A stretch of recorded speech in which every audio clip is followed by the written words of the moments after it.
ఒక ఒంట్లోనే కాపురమున్న శివుడు పార్వతీ శతమానం భవతి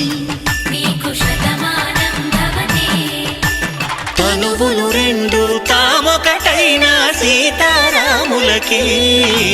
శతమానం భవతి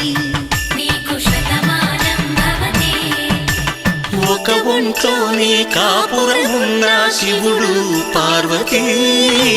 శతమానం భవతి తనువులు రెండు తామొకటైన సీతారాములకి శతమానం భవతి